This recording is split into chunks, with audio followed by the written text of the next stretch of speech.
ఈరోజే ఆశ్వయుజ శుద్ధ పాడ్యమి, దేవీ నవరాత్రుల్లో మొదటి రోజు. ఈరోజు అమ్మవారు బాల త్రిపుర సుందరీదేవి. ఈరోజు కదంబ వృక్ష మహిమను విన్నా, చదివినా, చెప్పినా, వినిపించినా సకల శుభాలు కలుగుతాయి. కదంబ వృక్షానికి అధిదేవత మహా త్రిపుర సుందరి. కదంబ వృక్షాన్ని పూజిస్తే సర్వార్థ సిద్ధి కలుగుతుంది. కదంబ వృక్షానికి 3 లేదా 5 ప్రదక్షిణలు చేస్తే అమ్మవారి అనుగ్రహం మీకు కలుగుతుంది. మరి ఆ కదంబ వృక్ష విశిష్టత ఏంటో ఇప్పుడు ఈ వీడియోలో తెలుసుకుందాం. కదంబ వృక్షం సాక్షాత్తు పార్వతీ అమ్మవారి స్వరూపం.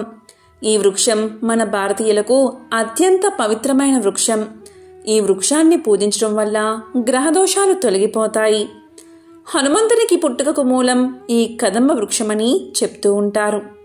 కదంబ మొక్కను రుద్రాక్షాంబ అని కూడా పిలుస్తారు. ఈ వృక్షం ఆకు రాల్చదు, ఎప్పటికీ ఆకుపచ్చగా ఉంటుంది, నీడను ఇస్తుంది, అడవులలో ఎక్కువగా పెరుగుతుంది. దీని పువ్వులు గుండ్రంగా ఉంటాయి.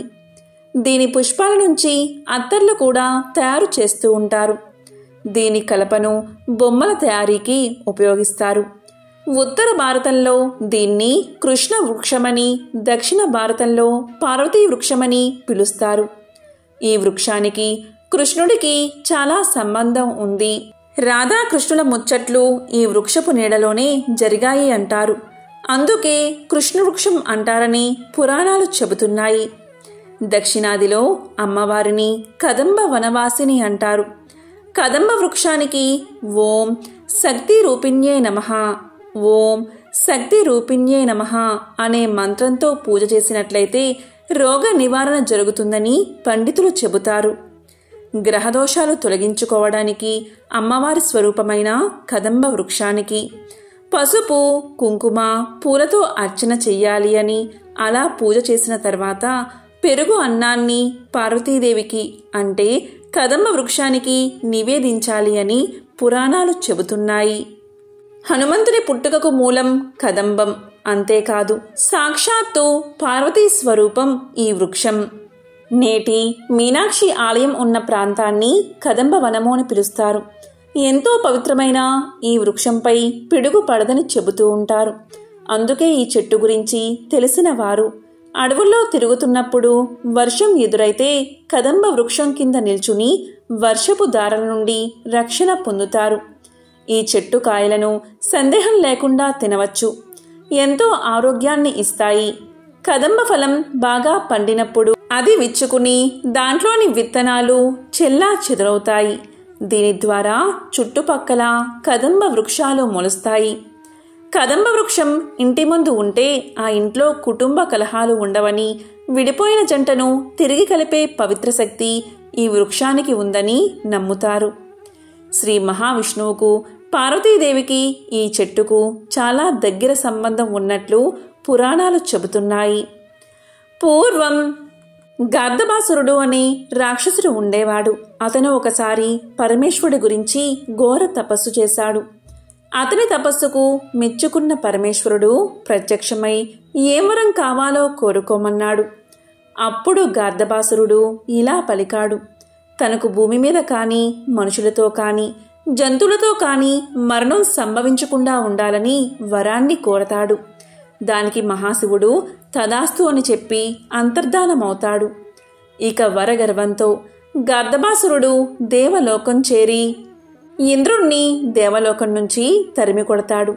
ఇక దేవేంద్రుడు తన మొరనంతా విష్ణుమూర్తికి విన్నవించుకుంటాడు. అప్పుడు మహావిష్ణువు మరియు ఇంద్రుడు ఇద్దరూ కలిసి పరమేశ్వరుడి దగ్గరకు చేరుకుంటారు. పరమేశ్వరుడి దగ్గరికి వెళ్ళిన శ్రీ మహావిష్ణువు మహాశివునితో ఇలా పలుకుతాడు: గార్ధబాసురుడు వరగర్వంతో ముల్లోకాల్లో బాధిస్తున్నాడు. కాబట్టి నువ్వు వెంటనే గార్ధబాసురుణ్ణి సంహరించాలి అని మహావిష్ణువు పలుకుతాడు. దానికి మహాశివుడు అతనికి నేనే తప్పనిసరి పరిస్థితుల్లో ఆ వరాన్ని ఇచ్చాను అని పలకగా మహావిష్ణువు శివునితో ఒక మాట అంటాడు: శివ, నువ్వు గార్ధబాసురుణ్ణి చంపితే నేను నీకు దాసుడిగా ఉంటాను అంటాడు. దానికి ఆ మహాశివుడు, నువ్వే కనుక గార్ధబాసురుణ్ణి సంహరిస్తే నేనే నీకు దాసుడిగా మారతానని మాట కలుపుతాడు. అప్పుడు మహావిష్ణువు మోహిని రూపంలోకి మారి దక్షిణాన ఉన్న గార్ధబాసురుడి రాజ్యానికి సమీపంలోని వనానికి చేరతాడు. అదే సమయంలో శ్రీ మహావిష్ణువుకు సహాయం చెయ్యాలి అనే ఉద్దేశంతో పార్వతీదేవి కూడా ఆ వనానికి అందమైన కన్య రూపంలో వస్తుంది. అమ్మవారి సౌందర్యానికి ముగ్ధులైన రాక్షసులు ఆమె దగ్గరకు చేరుకుంటారు. మరొకవైపు మోహిని అవతారంలో ఉన్న విష్ణుమూర్తికి ఆకర్షితుడై గార్ధబాసురుడు విష్ణువు వెంటపడతాడు. దీంతో గార్ధబాసురుణ్ణి విష్ణుమూర్తి ఆకాశంలోకి ఎగరవేసి తోడేలు రూపంలోకి మారతాడు. అంటే ముఖం తోడేలు, మొండెం మనిషి రూపంలో ఉండి పరమేశ్వరుడి వరానికి భంగం కలగకుండా గార్ధబాసురుణ్ణి సంహరిస్తాడు మహావిష్ణువు. గార్ధబాసురుణ్ణి సంహరిస్తున్న సమయంలో తన వద్ద చేరిన రాక్షసుల్ని అంతం చేయడానికి పార్వతీదేవి కదంబ వృక్షంగా మారి అగ్నిజ్వాలలతో రాక్షసులందరినీ సంహరిస్తుంది. ఈ విధంగా గార్ధబాసురుడి సంహారం జరుగుతుంది. అయితే సరదాగా అన్నా కూడా మాట మాటే కాబట్టి మహాశివుడు రామావతారంలో హనుమంతుడిగా మారి శ్రీరామ బంటుగా సేవలు అందించాడు. సాక్షాత్తు అమ్మవారి స్వరూపమైన కదంబ వృక్షానికి పూజ చేసినట్లయితే రోగ నివారణ జరుగుతుందని మన పెద్దలు చెప్తారు. గ్రహదోషాలు ఉన్నవారు అవి తొలగించుకోవడానికి పసుపు, కుంకుమ, పూలతో కదంబ వృక్షానికి పూజ చెయ్యాలి. కాశీ, మదురై, త్రిపురాంతకంలో మాత్రమే ఉన్న కదంబ వృక్షాలు ఎర్ర రంగు పువ్వులతో ఉంటాయి. వీటిని మరి ఎక్కడా మనం చూడలేము. కాలక్రమేణా ఈ వృక్షాలు క్షీణిస్తూ వచ్చాయి. ఈ పువ్వుల్ని మనం చెట్టు నుండి కోయరాదు, కింద రాలినవి మాత్రమే పూజకు ఉపయోగించాలి. అవి చాలా సుకుమారంగా ఉంటాయట. అంతేకాదు ఈ కదంబ చెట్టు కింద కూర్చుని పార్వతీదేవి నామాన్ని కానీ, సహస్రనామాలు కానీ, లేదా గురువు దగ్గర నుంచి తీసుకున్న ఉపదేశ మంత్రాలను జపిస్తే చాలా త్వరగా అవి సిద్ధిస్తాయట. పౌర్ణమి రోజు రాత్రి ఆ చెట్టు కింద కూర్చుని మనసుని అమ్మపై పెట్టి సహస్రనామాలు పారాయణం చేస్తే అమ్మ ఎంతగానో సంతోషిస్తుంది. మణిద్వీపానికి చేరుకోవడానికి మనం ముందు అడుగులో ఉంటాం. కదంబ చెట్టు దక్షిణ ఆగ్నేయాసియాలో కనిపించే అందమైన సతత హరిత వృక్షం. ఈ చెట్టు ముఖ్యంగా ఔషధ లక్షణాలకు ప్రసిద్ధి చెందింది. ఎందుకంటే ఇది అనేక వ్యాధులను నయం చేయడంలో సహాయపడుతుంది. దాని ఆరోగ్య ప్రయోజనాలు తెలిస్తే మీరు ఆశ్చర్యపోతారు. ఇది రక్తంలో చక్కెర స్థాయిని అదుపు చేస్తుంది. అనేక అధ్యయనాల ప్రకారం కదంబ చెట్టు ఆకులు, బెరడు, వేళ్ళు రక్తంలో చక్కెర స్థాయిలను తగ్గించడంలో ప్రభావవంతంగా పనిచేస్తాయి. ఈ చెట్టు ఆకులు మెథనాలిక్ సారాన్ని కలిగి ఉంటాయి. ఇది రక్తంలో అధిక చక్కెర స్థాయిలను తగ్గించడంలో ప్రయోజనకరంగా ఉంటుంది.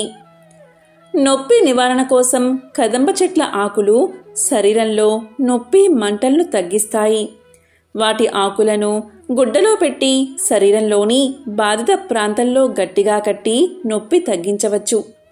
అనేక అధ్యయనాల ప్రకారం ఈ చెట్టు ఆకులు, బెరడు ఎనాల్జెసిక్, యాంటీ ఇన్ఫ్లమేటరీ లక్షణాలను కలిగి ఉంటాయి. పురాతన కాలంలో చర్మ వ్యాధుల చికిత్సకు దీనిని యాంటీ మైక్రోబియల్ ఏజెంట్గా ఉపయోగించేవారు. ఈ సమయంలో ఈ చెట్టు సారాన్ని ఉపయోగించి ఒక పేస్ట్గా తయారు చేసేవారు. దీని సారం బ్యాక్టీరియాకు వ్యతిరేకంగా యాంటీ మైక్రోబియల్ ఏజెంట్లుగా పనిచేస్తుంది. కదంబ చెట్టులో క్లోరోజెనిక్ ఆమ్లం ఉంటుంది. ఇది ఒక రకమైన యాంటీ హెపటోటాక్సిక్. అనేక అధ్యయనాల ప్రకారం కదంబ చెట్టు సారం కాలేయ ఆరోగ్యాన్ని మెరుగుపరచడానికి సహాయపడుతుంది. ఊబకాయం తగ్గించడంలో కూడా ఇది ఎంతగానో పనిచేస్తుంది. కదంబం ఒక రకమైన యాంటీ ట్యూమర్ చర్యను ఉత్పత్తి చేస్తుంది. దీని ఉపయోగం ప్రోస్టేట్ క్యాన్సర్, రొమ్ము క్యాన్సర్, పెద్ద ప్రేగు క్యాన్సర్ ఇలా అనేక రకాల క్యాన్సర్లను తగ్గిస్తుంది. ఇది కణాల పెరుగుదలను పరిమితం చేస్తుంది. అవి పెరగకుండా నిరోధిస్తుంది. మరి ఎంతో పవిత్రమైన విశేషమైన ఈ ఆశ్వయుజ శుద్ధ పాడ్యమి రోజు అమ్మవారైన బాలా త్రిపుర సుందరి అవతారమైన కదంబ చెట్టు మహిమను ఒక్కసారైనా వింటే చాలు. సకల దరిద్రాలు తొలగిపోయి సకల శుభాలు కలుగుతాయి.